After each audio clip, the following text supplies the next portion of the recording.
Hi, welcome to the Brief Book Reviews channel, otherwise known as An Old Guy Reviews the Book That He's Read This Week. So what's the old guy read this week? Well, the book I've read this week is this one.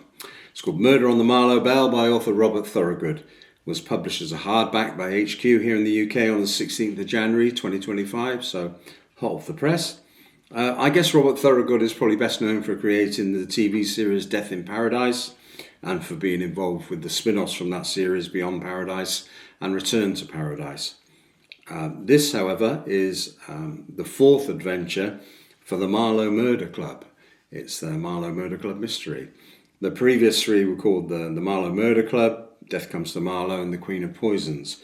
I reviewed books 2 and 3 here on the channel. The first one came out before I started the channel, so if you want to look at previous book reviews, please have a look. So, fourth adventure for the Marlow Murder Club, and what are Judith Becks and Suzie up to in this one? Well, the book kicks off with Judith getting a visit from a lady called Verity Beresford.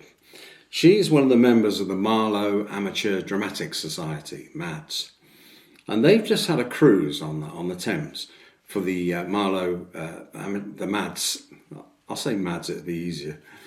The MADS committee have had a cruise to celebrate the return of one of their former members, Lizzie Jenkins, who's made it big. She's now a renowned actress, and she's come back, and they've had a little celebration. They've taken a boat called the Marlow Belle on a trip down the Thames, just purely for the committee members. The only problem is that Oliver Beresford, Verity's husband, has gone missing. Now, Oliver was on the boat with the other members of the committee, and Verity she's gone straight to Judith, being Judith Potts, who's the local amateur sleuth and the head of the Marlow Murder Club, and said, this just doesn't ring true, there's something wrong. And Judith says straight away, well, have you gone to the police? And she said, well, no, he's an adult, and they're saying basically, they don't even look at things until someone's been missing for 48 hours. But Verity is saying, there's just something not quite right here. Judith asks the usual questions, who was on the boat? Did anybody see him get off? And she says, that's just it. Nobody saw him get off the boat.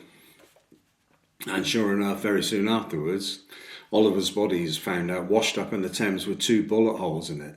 So this has gone from missing person to murder. And of course, Judith gets the crew onto it. So her accomplices, Suzie, the dog walker and part-time radio DJ, Bex, the vicar's wife, they get straight into it and they want to find out what on earth's gone on here. The police clearly are involved as well, and their local detective, Detective Inspector Tanika Malik, comes to see them, and she's like, oh no, not you lot again, you got me into trouble last time. And she tells that Judith Becks and Suzie that her sergeant, Brendan, has basically complained about her after their last adventure. Is concerned about the way that Tanika runs an investigation, and there's far too much involvement with, civilian advisors. So Tanika says, look, you're not to get involved with this. I'll deal with it. It's a police matter. Please behave yourselves. Well, we all know that there's, that's not going to happen. Basically, you've got 2 hopes and one of them's Bob. So very soon, Judith, Becks and Suzie are on the trail. They're trying to find out who was on the boat, and they realise that they've got to behave themselves a bit and try and keep it a bit low key so that they don't upset Tanika or affect her career chances, because potentially, she could be demoted or whatever if she's proved to be constantly breaking the rules. So off they go. This is a closed room mystery on a boat. There are only a certain amount of people that are on the boat. There's Oliver, who's the theatrical director, larger than life character. Fair to say, not everybody liked him. So he's the chap been murdered. There's his wife Verity. There's Lizzie Jenkins, the famous actress that's come back to visit them. There's Toby, who represents the actors, who's an aspiring actor, wants to go to RADA. And there's Duncan, basically the guy that does the lighting and the stage and the props. They've also got the pilot of the boat, a guy called Lance. And it looks like, to all intents and purposes, it had to be one of these people that murdered Oliver. There is, however, a problem. As the girls go deeper into the mystery, they find that all these people may have had a reason to kill Oliver, but also it appears that they're all individually being set up. So someone behind this is a premeditated murder, and this is, this isn't, a crime of passion or whatever.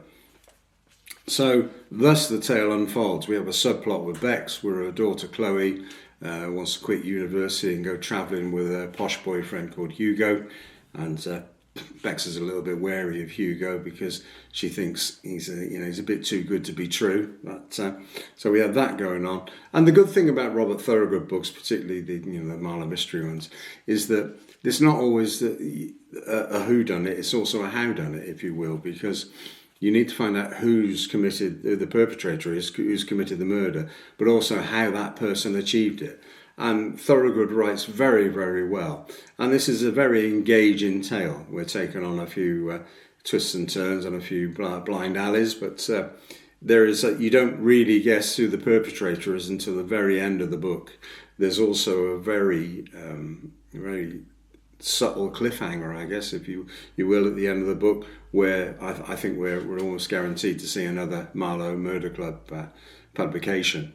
So I really enjoyed it. The character development is really good. You see the interaction between the three women in the Marlow. You see Judith, who's older, but the old adage, many a good tune played on an old fiddle, and has a way of solving puzzles and noticing things. We have Becks, who's the vicar's wife, and has probably a bit more empathy for people. And we have Suzie, who's a very much, patience my arse, I'm going to get on with it. So we see the interaction between the three women and how well they work together. So that's really good. That makes you empathise with the characters. And as I said, with a Thorogood murder mystery, it's not only who done it, but how done it as well. So I really enjoyed it. It's cosy crime, without a doubt. And if you like your crime, hot action, full of murders, full of drama, then probably not for you. But it's a really enjoyable read. I sat down, I read it in 2 sittings, 307 pages. It's another really good effort from Mr. Thorogood. I thoroughly enjoyed it. You won't guess who the perpetrator is until right to the end. And as I said, there's a sort of little cliffhanger at the end, which leads us to believe we'll be seeing more of the Marlow Murder Club. And let's face it, this is the 4th book. Why wouldn't he publish a 5th one? The previous ones have been very successful, and this was a very enjoyable read. I'd give it a 7 out of 10 any day of the week. So I think that's it for this week's brief book review.